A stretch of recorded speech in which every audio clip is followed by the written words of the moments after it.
Hello students, I am Sikinder Kaur from Department of Economics, GDST College, Haryana Hoshiarpur. ਅੱਜ ਅਸੀਂ topic ਕਰਨਾ factor product relationship. ਜਿਸ ਤਰ੍ਹਾਂ ਸਾਨੂੰ ਪਤਾ ਹੈ ਕਿ ਅਸੀਂ ਜਾਣਦੇ ਹਾਂ ਕਿ ਜਦੋਂ ਅਸੀਂ ਕੋਈ ਇਨਪੁਟ ਹੁੰਦੀ ਹੈ ਉਹਨੂੰ ਆਊਟਪੁੱਟ 'ਚ ਕਨਵਰਟ ਕਰਦੇ ਹਾਂ।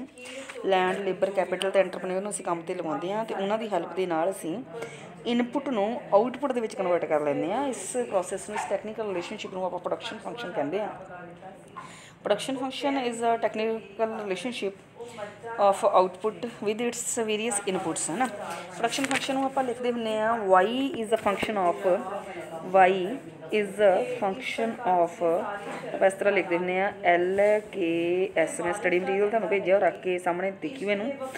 y is output is a function of labor, capital, land, ਠੀਕ ਹੈ। तो प्रोडक्शन फंक्शन किया प्रोफैसर वाटसन ने किया सीगा। Production function is the name of the relation between the physical input and the physical output of firms ਦੀਆਂ ਜਿਹੜੀਆਂ input ਤੇ ਆਊਟਪੁੱਟ ਦੇ ਜਿਹੜੇ ਰਿਲੇਸ਼ਨਸ ਆ ਉਹਨਾਂ ਨੂੰ ਤੁਸੀਂ ਪ੍ਰੋਡਕਸ਼ਨ ਫੰਕਸ਼ਨ ਕਹਿੰਦੇ ਹੋ। ਤੇ ਨੈਕਸਟ ਜਿਹੜਾ ਟੌਪਿਕ ਇਹਦੇ ਵਿੱਚ ਹੈਗਾ ਫਿਕਸਡ ਤੇ ਵੇਰੀਏਬਲ ਫੈਕਟਰਸ ਆਫ ਪ੍ਰੋਡਕਸ਼ਨ। ਦੇਖੋ ਦੋ ਪੀਰੀਅਡ ਹੁੰਦੇ, ਦੋ ਤਰ੍ਹਾਂ ਦੇ ਪੀਰੀਅਡ ਹੁੰਦੇ। ਇੱਕ ਹੁੰਦਾ ਸ਼ਾਰਟ ਪੀਰੀਅਡ, ਇੱਕ ਹੁੰਦਾ ਲੌਂਗ ਪੀਰੀਅਡ। ਸ਼ਾਰਟ ਪੀਰੀਅਡ ਉਹ ਪੀਰੀਅਡ ਹੁੰਦਾ ਜਿਹਦੇ ਵਿੱਚ ਪ੍ਰੋਡਕਸ਼ਨ ਦੇ ਜਿਹੜੇ ਸਾਰੇ ਸਾਧਨ ਆ ਉਹ ਵੇਰੀਏਬਲ ਨਹੀਂ ਹੁੰਦੇ। ਸ਼ਾਰਟ ਪੀਰੀਅਡ ਦੇ ਵਿੱਚ ਸਿਰਫ ਲੇਬਰ ਆ ਜਿਹੜਾ ਉਹ ਵੇਰੀਏਬਲ ਹੋਏਗਾ, ਬਾਕੀ ਸਾਧਨ ਕੈਪੀਟਲ, ਲੈਂਡ ਇਹ ਸਾਰੇ ਕੀ ਹੋਣਗੇ? ਕੌਨਸਟੈਂਟ, ਠੀਕ ਹੈ। ਅਤੇ ਇੱਕ ਲੌਂਗ ਪੀਰੀਅਡ ਹੋਏਗਾ। ਲੌਂਗ ਪੀਰੀਅਡ ਦੇ ਵਿੱਚ ਉਤਪਾਦਨ ਦੇ ਸਾਰੇ ਹੀ ਸਾਧਨ ਜਿਹੜੇ ਆ ਉਹ ਵੇਰੀਏਬਲ ਹੋ ਜਾਂਦੇ ਆ। ਹੁਣ ਜਿਹੜੀ ਕੋਸਟ, ਜਿਹੜੇ ਫੈਕਟਰਸ ਵੇਰੀਏਬਲ, ਜਿਹੜੇ ਸ਼ਾਰਟ ਪੀਰੀਅਡ ਦੇ ਵਿੱਚ ਵੇਰੀਏਬਲ ਫੈਕਟਰ ਆ ਉਹ ਵੇਰੀਏਬਲ ਫੈਕਟਰਸ ਆਫ ਪ੍ਰੋਡਕਸ਼ਨ ਆਉਣਗੇ। ਜਿਹੜੇ ਉਹਦੇ ਵਿੱਚ ਫਿਕਸਡ ਫੈਕਟਰ ਆ ਉਹ ਫਿਕਸਡ ਫੈਕਟਰ ਆਫ ਪ੍ਰੋਡਕਸ਼ਨ ਆਉਣਗੇ। ਅਦਰਵਾਈਜ਼ ਲੌਂਗ ਪੀਰੀਅਡ ਦੇ ਵਿੱਚ ਤਾਂ ਸਾਰੇ ਹੀ ਫੈਕਟਰਸ ਵੇਰੀਏਬਲ ਹੁੰਦੇ ਆ, ਇਸ ਲਈ ਵੇਰੀਏਬਲ ਫੈਕਟਰਸ ਆਫ ਪ੍ਰੋਡਕਸ਼ਨ ਉਹਨਾਂ ਨੂੰ ਕਿਹਾ ਜਾਂਦਾ। ਪਰ ਸ਼ਾਰਟ ਪੀਰੀਅਡ ਦੇ ਵਿੱਚ ਕੁਛ ਇੱਕ ਫੈਕਟਰ ਜਿਹੜੇ ਆ ਉਹ ਵੇਰੀਏਬਲ ਹੁੰਦੇ ਆ। ਉਤਪਾਦਨ ਦੇ ਕੁਛ ਇੱਕ ਫੈਕਟਰਸ ਜਿਹੜੇ ਆ, ਲੇਬਰ ਜਿਹਨੂੰ ਅਸੀਂ ਕਹਿ ਦਿੰਦੇ ਜਾਂ ਰॉ ਮਟੀਰੀਅਲ ਕਹਿ ਦਿੰਦੇ ਉਹ ਵੇਰੀਏਬਲ ਹੁੰਦਾ, ਉਹ 'ਚ ਚੇਂਜ ਕੀਤੀ ਜਾ ਸਕਦੀ, ਉਹਨੂੰ ਸ਼ਾਰਟ ਪੀਰੀਅਡ 'ਚ ਘਟਾਇਆ ਵਧਾਇਆ ਜਾ ਸਕਦਾ। ਇਸ ਲਈ ਉਹ ਸ਼ਾਰਟ ਪੀਰੀਅਡ ਦੇ ਵਿੱਚ ਫਿਕਸਡ ਫੈਕਟਰਸ ਵੀ ਹੁੰਦੇ ਆ ਅਤੇ ਵੇਰੀਏਬਲ ਫੈਕਟਰਸ ਵੀ ਹੁੰਦੇ ਆ।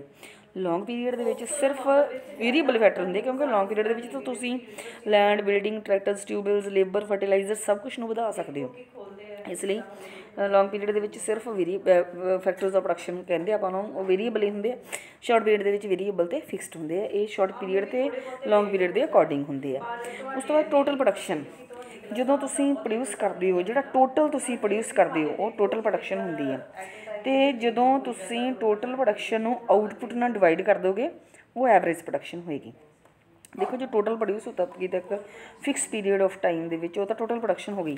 ਜਦੋਂ ਤੁਸੀਂ ਟੋਟਲ ਪ੍ਰੋਡਕਸ਼ਨ ਨੂੰ ਲੇਬਰ ਦੇ ਨਾਲ, ਇਨਪੁੱਟ ਦੇ ਨਾਲ ਡਿਵਾਈਡ ਕਰ ਦੋਗੇ ਉਹ ਤੁਹਾਡੀ ਐਵਰੇਜ ਪ੍ਰੋਡਕਸ਼ਨ ਹੋ ਗਈ। ਇੱਕ ਹੋਰ ਪ੍ਰੋਡਕਟ ਪ੍ਰੋਡਿਊਸ ਕਰਨ ਦੇ ਨਾਲ ਟੋਟਲ ਦੇ ਵਿੱਚ ਜੋ ਚੇਂਜ ਆਉਂਦੀ ਪਈ ਆ ਉਹ ਤੁਹਾਡੀ ਮਾਰਜਨਲ ਪ੍ਰੋਡਕਸ਼ਨ ਹੋਏਗੀ, ਠੀਕ ਹੈ। ਉਸ ਤੋਂ ਬਾਅਦ ਅੱਗੇ ਹੈਗਾ types of production function. Production function ਦੀਆਂ ਟਾਈਪਸ ਕੀ ਹੈਗੀਆਂ? ਜਿਹੜੀਆਂ ਪ੍ਰੋਡਕਸ਼ਨ ਫੰਕਸ਼ਨ ਆ ਇਹਦੇ ਵਿੱਚ ਜਿਹੜੀ ਟਾਈਪ ਆਪਾਂ ਕਰਨੀ ਹੈਗੀ ਲਾਅ ਆਫ ਵੇਰੀਏਬਲ ਪ੍ਰਪੋਰਸ਼ਨ। ਮੈਂ ਤੇ ਦੁਬਾਰਾ ਬੋਲਣ ਲੱਗੀ ਹਾਂ, ਲਾਅ ਆਫ ਵੇਰੀਏਬਲ ਪ੍ਰਪੋਰਸ਼ਨ। ਇਹ ਕੀ ਆ? Law of variable proportion is applicable in short period. Short period 'ਚ ਉਹ ਐਪਲੀਕੇਬਲ ਹੁੰਦਾ। ਇਹਦਾ ਮਤਲਬ ਕੀ ਆ? ਸ਼ਾਰਟ ਪੀਰੀਅਡ ਦੇ ਵਿੱਚ ਥੋੜ੍ਹੇ ਜਿਹੇ ਫੈਕਟਰਸ ਵੇਰੀਏਬਲ ਹੋਣਗੇ ਅਤੇ ਥੋੜ੍ਹੇ ਜਿਹੇ ਫੈਕਟਰਸ ਜਿਹੜੇ ਉਹ ਫਿਕਸਡ ਹੋਣਗੇ।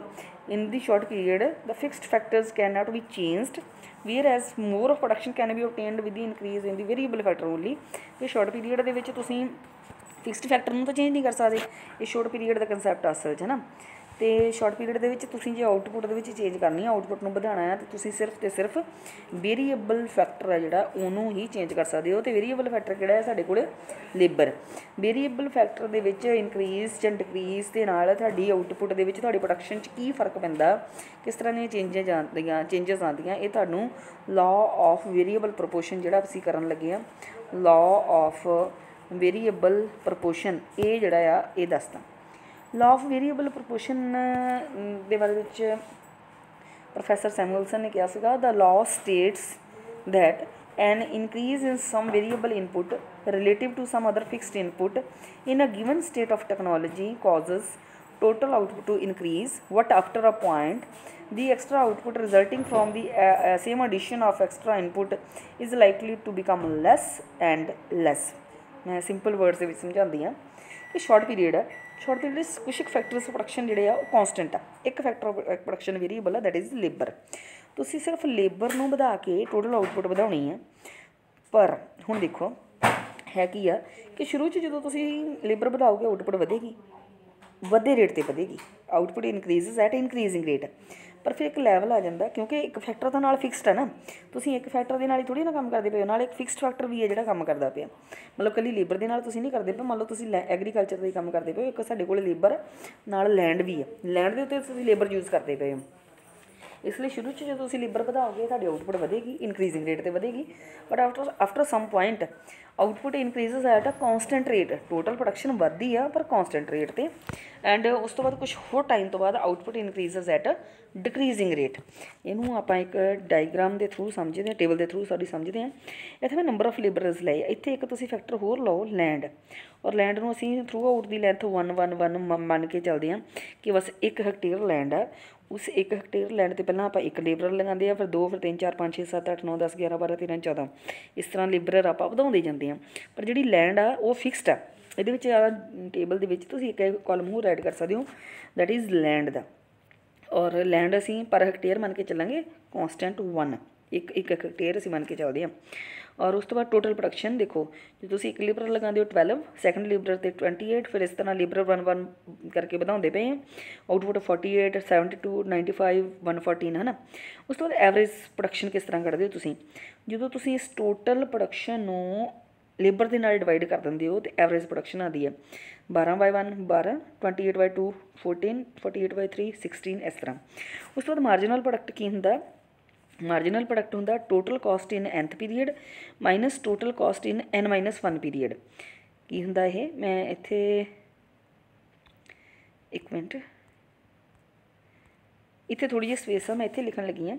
मार्जिनल प्रोडक्शन है जिहड़ी ये की होंदा total cost total production in nth period minus total production in n-1 period, ये होंदा total production in n period mean की होंदा करंट पीरीयड, n-1 की होंदा प्रीवियस पीरीयड। हुण आप वापस अपने टेबल पर आते हैं, देखो टोटल प्रोडक्शन शुरू के 12, ये 12 ही आ गई, उस तो बाद current period 28, previous 12, 28 - 12 16, then current 48 - 28 20, then 72 current, previous 42 24 इस तरह, मीनस करंट माइनस प्रीवियस इस तरह तुसीं करते जाओगे तो मार्जिनल प्रोडक्शन आ जाएगी।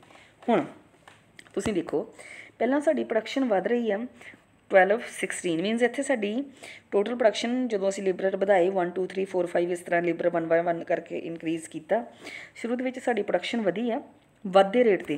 पहले लेबर ते 12 प्रोडक्शन आई, मार्जिनल प्रोडक्शन वो 12 आई, दूसरे की 16, तीसरे की 20, चौथे की 24, पंजवें की 23।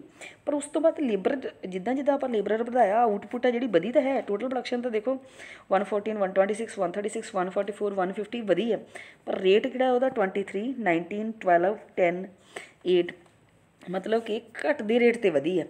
इसलिए जिथे तक तो जी आउटपुट है वह वाधे रेट पर वधी है, उत्थे तक तुहाडी फस्ट स्टेज है। जिथे तुहाडी आउटपुट है जी घटदी रेट पर वधदी पई है, उत्थे तक तुहाडी सैकेंड स्टेज है। और जिथे तुहाडी आउटपुट फिर घटनी शुरू हो जाएगी, मतलब घटदे रेट पर वधेगी, आउटपुट तो वधूगी पर उस तो बाद फिर आउटपुट तुहाडी घटनी शुरू हो जाएगी, और जिथे तुहाडी आउटपुट घटनी शुरू हो जाएगी वो तुहाडी थर्ड स्टेज होएगी। इस तरह इनू डायग्राम के थ्रू करते, पहला साडी आउटपुट वधदे रेट पर वधदी है, फस्ट स्टेज है, उस तो बाद साडी आउटपुट घटदे रेट पर वधदी है, सैकेंड स्टेज है, उस तो बाद टोटल प्रोडक्शन है जी साडी वो घटन लगती है, वो थर्ड स्टेज है। मीनस टोटल प्रोडक्शन पहला साडी ਵੱਧਦੇ रेट पर वधी है, फिर घटते रेट पर वधी है, उस तो बाद घटनी शुरू हो जाती है। ये साडी टोटल प्रोडक्शन करव आ। OX ते आपां लेबर ते कैपीटल दोनों लाए हैं, मीनस लैंड ते लेबर भी तुसीं कह सकते हो, तो O/E ते असीं प्रोडक्शन शो की है। मार्जिनल प्रोडक्शन देखो फस्ट स्टेज दे विच मार्जिनल प्रोडक्शन तो टेबल तो देखियो, फस्ट स्टेज दे विच मार्जिनल प्रोडक्शन तो एवरेज प्रोडक्शन इकट्ठियां ही स्टार्ट होईयां, पर मार्जिनल प्रोडक्शन दे नालों एवरेज प्रोडक्शन सी जिहड़ी वो हेठां सी, मार्जिनल प्रोडक्शन उपर सी, ते इसलिए मार्जिनल प्रोडक्शन करव तुहाडी जिहड़ी उपर आ वो हेठा है, पर फस्ट स्टेज के एंड के उपर आके एवरेज प्रोडक्शन तो मार्जिनल प्रोडक्शन बराबर हो जाएगी। सैकेंड स्टेज दोनों ही घटनगियां, पर एवरेज प्रोडक्शन उत्ते रहेगी। दोबारा देखियो एवरेज प्रोडक्शन थोड़ी 19 18 17 16 15 14 है, बट मार्जिनल प्रोडक्शन साडी 12 10 8 है, मतलब दोनों डिक्रीज़ कर रही हैं, पर जी साडी मार्जिनल प्रोडक्शन आ वो हेठा है तो एवरेज प्रोडक्शन उपर है। फिर जो सैकेंड स्टेज का एंड होंदा मार्जिनल प्रोडक्शन 0 हो जाती है, थर्ड स्टेज के मार्जिनल प्रोडक्शन नैगेटिव च पहुँच जाती है, पर एवरेज प्रोडक्शन लगातार घटती है, क्योंकि एवरेज प्रोडक्शन जी इनू AR की जगह AP भी लिख सकते हैं, MR की जगह MP भी लिख सकते हैं। AP कभी भी नैगेटिव या 0 नहीं होंगी, क्योंकि जो वो वाला केस आता है तो असीं बिना शक लेबर नवा नहीं लगावांगे जो सानूं लगे साडी आउटपुट घटनी शुरू हो गई, इसलिए एवरेज प्रोडक्शन कभी भी जीरो नहीं हो सकती।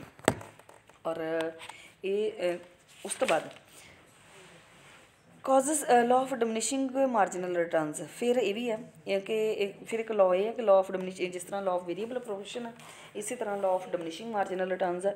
एक बार अपने जोड़े तुहाडे कोल स्टडी मटीरीअल उन्होंने ध्यान नाल रख के देखियो। तो सैकेंड स्टेज दे विच साडा लॉ ऑफ डिमिनिशिंग रिटर्नस जिहड़े आ वो लागू होए। फस्ट स्टेज दे विच तां सानूं इनक्रीजिंग रिटर्नस मिले ना, सैकेंड स्टेज दे विच साडी जिहड़ी आउटपुट आ वो घटनी शुरू हो गई, तो उन्होंने असीं law of diminishing marginal returns कहते हैं। पर यह जो लॉ असीं हुणे एक्सप्लेन किया है ये मन के चले हैं, इस लॉ नूं एक्सप्लेन करन तो पहलां मन के चलना कि एक फैक्टर वेरीएबल, वो वेरीएबल फैक्टर नूं चेंज करके असीं आउटपुट चेंज कर सकते हैं, आउटपुट दे विच वाधा कर सकते हैं। तो जो variable factor that is labour आपां चेंज करते पे हैं वो होमोजीनियस है, मतलब जिन्ने भी लेबर आपां इंट्रोड्यूस करते पे हैं नਵੇਂ नਵੇਂ लगाते पे हैं उन्हां सारिਆਂ ਦੀ ਜਿਹੜੀ एफिशिएंसी है वो सेम है। उस तो बाद उन्होंने डिफरेंट प्रपोर्शन के यूज़ किया जा सकता, मीनस 1 hectare land 1 labourer, 1 hectare land 2 labourer, 1 hectare land 3 labourer, 1 hectare land 4 labourer, 1 hectare land 5 labourer, मीनस ये अलग अलग जोड़े प्रपोर्शन आ ये यूज़ किए जा सकते हैं। और ये नियम क्यों लागू होंदा, क्योंकि जोड़े फैक्टर्स आ उन्हों की लिमिटेशन आ कि वो सबसीट्यूट नहीं हो सकते होंगे, लेबर नूं तुसीं हुण किसी होर नाल सबसीट्यूट नहीं कर सकते। उस तो बाद स्केयरसिटी होंदी है फैक्टर्स की, जिस तरह हुण लैंड शॉर्ट पीरियड दे विच नहीं वधा सकते, लैंड दा स्केयर आ। उस तो बाद जिहड़ा उस तो बाद इहदियां लिमिटेशनस आ वैसे कि लिमिटेशनस दे विच सब तो पहलां तो यह कि कल्टीवेशन जो तुसीं इनिशियल स्टेजेस दे विच करदे हो, इनिशियल स्टेजेस दे विच जदों असीं करते हैं तो सानूं उस वेले आम करके इनक्रीजिंग रिटर्नस कई बार नहीं मिलते, मीनस जरूरी नहीं है कि साडी आउटपुट आ जिहड़ी वधदे रेट ते वधे स्टार्टिंग च। तो ये कोई साइंटिफिक मैथड जो यूज़ नहीं किया गया, कैपीटल आ जरूरी नहीं है कि 1 हेक्टेयर हो, कैपीटल की मात्रा भी साढ़े को ज़्यादा हो सकती सी। तो बस उस तो बाद नैक्सट ये आता है कि इक्विलिब्रियम कित्थे होएगा। इक्विलिब्रियम आ जिहड़ा पॉइंट ऑफ इक्विलिब्रियम किहड़ा होएगा, ये एवरेज रैवन्यू तो मार्जिनल रैवन्यू का कंसैप्ट होंदा, परफेक्ट कंपीटीशन का है, बहुत ज़्यादा डिटेल की लोड़ नहीं है इसलिए मैं इन्ना ही दिता है।